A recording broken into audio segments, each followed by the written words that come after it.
My question is back to the sale by owners. One specific question, then a general question, or more in-depth question. I always get tripped up when they say, I already have an agent. When oftentimes I know they don't, they just say that, and I just trip up. I don't know what to do after they say that. Yeah. So let's role play that, Eric, okay? Okay. So Eric, you be a FSBO. So you say what the FSBO says. I'm going to be the agent. Now, Eric, I also want you to notice, and everybody else that's listening to the call, this is happening at 12 o'clock. So we're recording this call. So when we post this call up on the Power Program website, you can jump to the 1 hour mark and listen to the dialogue again and again, okay? By the way, before we do that, Eric, Lily, how you raise your hand is if you go in the bottom of Zoom, you will see something called reactions. It's a menu bar at the bottom. When you click on reactions, you will see a bar. It says raise hand. It actually says the words raise hand. So click on raise hand. That's where you do that. All right, Eric, let's role play this. So you be the FSBO. You're welcome, Lily. Ring, ring. Hello? Yes, hi, I'm calling about the house for sale. Yeah? Yes, it's still available. Yes, it's still available. Well, hi, sir. This is Darryl Davis from Power Realty. How are you? I'm good. Good. Sir, the reason why I was calling is I noticed your ad and I was wondering, are you working with agents to sell your property? Yes, I have an agent. Oh, okay, good. Did you put it on the multiple listing with that agent or no, not yet? No, I'm going to sell it myself. Gotcha. My aunt's sister is an agent. Oh, okay, very cool. Well, I'm looking at a copy of the ad, which, by the way, this house sounds really nice. Did you write this ad yourself? I did. Yeah, you did a good job. I'm sorry, by the way, my name's Darryl. What's your name, sir? Eric. Eric. Okay, great. And Eric, I see that and in the descriptions of 4 bedrooms, 2 baths, and I wasn't clear. Are the bedrooms all upstairs? Because there was another reference to another room on the main floor. All 4 beds are. Okay, hang on one second. I'm just getting some noise from somebody else. I'm going to mute them. Okay, and so Eric, what I'm going to do right now is I'm going to just continue asking questions, right? Now I'm going to stop the role play for a second. I want you, because I want to not go any further. I want you to see how I handled. I have a friend in the business. How did I handle it? Just ignored it and kept asking questions. Amen. Thank you very much, Eric. That's exactly what I did. You know, we don't have to answer everything that comes up on the call because we're just starting to get this relationship going. Most of what people say in the beginning is not 100% accurate.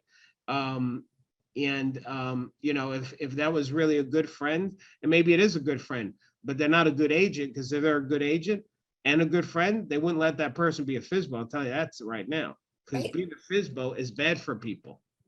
FSBOs lose money all the time, even in this hot market. You have to believe that. If you don't believe in that, then you shouldn't be going for listings. You should actually be calling FSBO saying, yeah, you should stay a FSBO. Don't hire an agent, because you don't need an agent. You'll save the commission. That's what we should be. So you either believe that or you don't. I believe every FSBO loses money, and that's a mistake. And there's a lot of reasons why I do believe that. But anyway, let's continue. So what I'll do, Eric, is I ignore it, and I just continue asking questions about the house. And the questions you ask, Eric, are really based on that ad. So what you want to do is you want to look at the ad and generate questions from the ad. So if they say, like, you know, it's an 1.5 acre horse property, oh, that's really great. Have you put horses on that property? Do you ride yourself? And whatever. So it's because it's also about building rapport.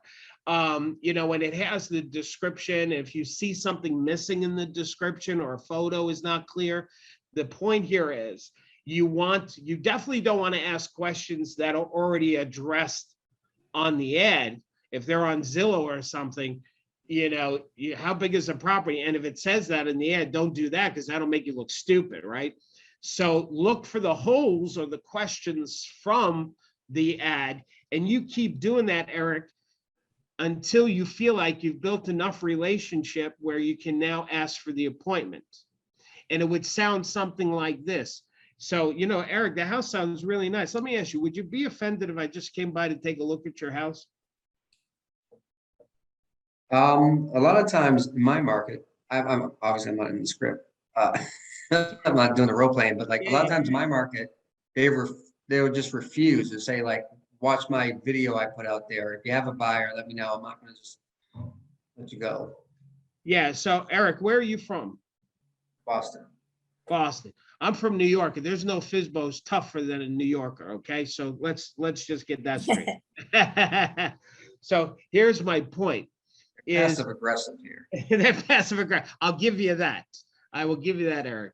So if they say, yeah, there's my video, just watch it. If you have a buyer, let me know. Okay, then I might do this, Eric. I might say, well, that's great. I'd be happy to see that video. It's on the site there, right? Can I just ask you, because the video doesn't show everything, like for example, the time frame. When are you looking to have this thing done by? Like, in other words, Eric, you want to just take control. Don't let them dismiss you. Let me give you another concept about calling for sale by owners. For sale by owners are like method actors. And here's what a method actor is. A method actor, when they put on the costume and the makeup, they become the part. They'll talk like the part. They'll act like the part. There was Tom Cruise is famously known for this, that when he's in character, you can't call him Tom or talk to him like he gets pissed if other fellow actors do that. So he's in character even when the camera's not going. FSBOs are the same way. The moment they hear that you're a realtor on the call, they put on the character called be a jerk, be passive aggressive, whatever you want to call it. But here's the interesting thing. Usually that only lasts for 60 seconds. And the reason why that only lasts for 60 seconds is because they have gotten really good at practicing over and over again with other agents who've called before you on how to be a jerk. So they're good at being a jerk. They built up this jerk character. But the thing about that character, it's only a 60-second script. It's a 60-second movie. Once the script is gone, then the real person shows up. So for example, in the analogy or the example you gave me about I have a video, well, that's part of their script. And the fact that I have a friend in the business, so that's why I don't need agents because I've sold things before and this market is so hot. In other words, they've got 60 seconds of dialogue and they lean on the dialogue, hide behind the dialogue to not give you the appointment. Your job is to keep them on the phone during that 60 seconds and let them get it all out. Because when they're done, when the script is done, they got no more, then the real homeowner shows up, which most of the time is pretty nice. And again, and here's the other thing, Eric. You always have to assume that these homeowners are placing their ad wherever, letting complete strangers into their house. My goodness gracious, they don't know who the hell they're letting in their house. They don't know if those people can afford that house, whether they're qualified. But yet they're letting the riskiest, weirdest people in. You are licensed by the state of Massachusetts, and specifically in the area of real estate.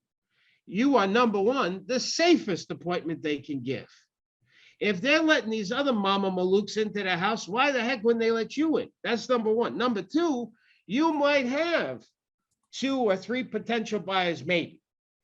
Plus, the fact that you took the hours and hours and hours of schooling that you have, maybe, just maybe, you might know a little bit more about selling a house than they do. That maybe you can contribute to them. My point, Eric, they got nothing to lose, but a tremendous amount to gain. So if they're going to let these unlicensed, unknown quantities into their house, you should be a slam dunk.